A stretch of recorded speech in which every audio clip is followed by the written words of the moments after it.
Nazi अपने कमरे में 2 जूनियर कमांडरों के साथ बैठा शराब पी रहा था। 2 नाचने वालियां रक्स कर रही थीं। उनके पाँव में घुंघरू नहीं थे।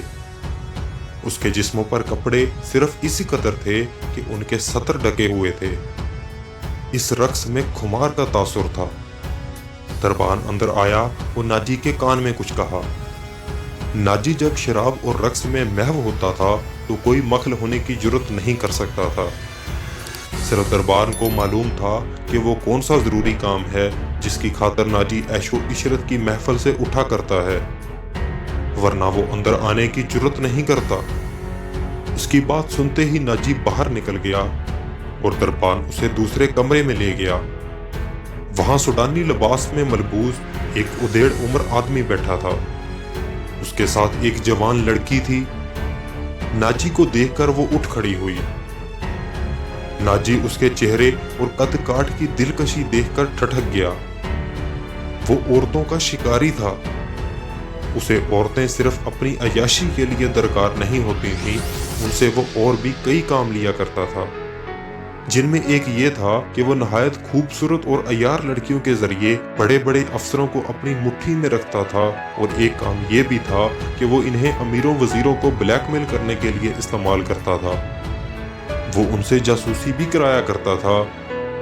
जिस तरह कसाब जानवर को देखकर बता देता है कि इसका गोश्त कितना है, इसी तरह नाजी लड़की को देखकर अंदाजा कर लिया करता था कि ये किस काम के लिए मौजू है। लड़कियों के व्यापारी अक्सर नाजी के पास माल लाते रहते थे। ये आदमी भी ऐसे ही व्यापारियों में से लगता था। लड़की के मुतालिक उसने बताया कि तजर्बाकार है, नाच भी सकती है और पत्थर को जुबान के मीठे जहर से पानी में तब्दील कर सकती है। नाजी ने उसका इंटरव्यू लिया। वो इस फन का माहिर था। उसके मुताबिक उसने लड़की का इम्तिहान लिया और उसने ये राय कायम की कि जिस काम के लिए वो एक और लड़की को तैयार कर रहा था, उसके लिए ये लड़की थोड़ी ट्रेनिंग के बाद मौजू हो सकती है। सौदा तय हो गया। व्यापारी कीमत वसूल करके चला गया। नाजी लड़की को उस कमरे में ले गया जहां उसके 2 साथी रक्स और शराब से दिल बहला रहे थे। उसने लड़की को नाचने के लिए कहा। लड़की ने जब कमीज उतारकर जिस्म को 2 ही बल दिए तो नाजी और उसके साथी तड़प उठे। पहली दोनों नाचने वालियों के रंग पीले पड़ गए। इस नई लड़की के सामने उनकी कदरों कीमत कम हो गई थी। नाजी ने उसी वक्त महफिल बर्खास्त कर दी और उस लड़की को अपने पास बिठाकर सबको बाहर निकाल दिया। लड़की से नाम पूछा तो उसने ज़कोई बताया। नाजी ने इसे कहा, ज़कोई, तुम्हें यहाँ लाने वाले ने बताया है कि तुम पत्थर को पानी में तब्दील कर सकती हो। मैं तुम्हारा ये कमाल देखना चाहता हूँ। वो पत्थर कौन है? ज़कोई ने पूछा। नया अमीर मिस्र। नाजी ने जवाब दिया, वो सलारे आजम भी है। सलाहुद्दीन अयूबी? ज़कोई ने पूछा। हाँ, सलाहुद्दीन अयूबी।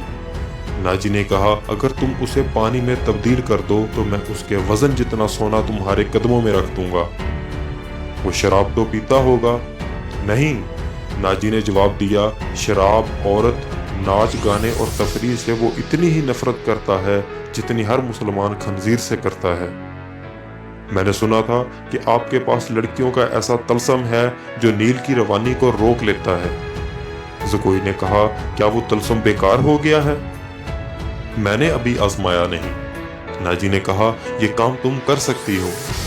मैं सलाहुद्दीन अयूबी की आदतों के मुतालिक तुम्हें बहुत कुछ बताऊंगा। क्या आप उसे जहर देना चाहते हैं?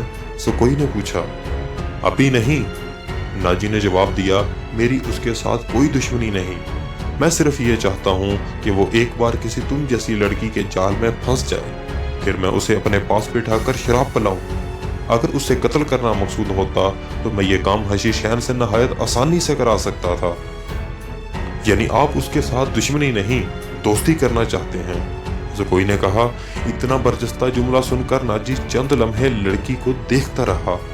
वो उसकी तवक्को से ज्यादा ज़हीन थी। हाँ ज़कोई, नाजी ने उसके मुलायम बालों पर हाथ फेर कर कहा, मैं उसके साथ दोस्ती करना चाहता हूँ। ऐसी दोस्ती कि वो मेरा हम नवाला और हम प्याला बन जाए। आगे मैं जानता हूं कि मुझे उसे क्या काम लेना है। नाजी ने कहा और सोचकर बोला, लेकिन मैं तुम्हें यह भी बता देना जरूरी समझता हूं कि एक जादू सलाहुद्दीन अय्यूबी के हाथ में भी है। अगर तुम्हारे हुस्न और नाजो अंदाज पर उसका जादू चल गया तो मैं तुम्हें जिंदा नहीं रहने दूंगा।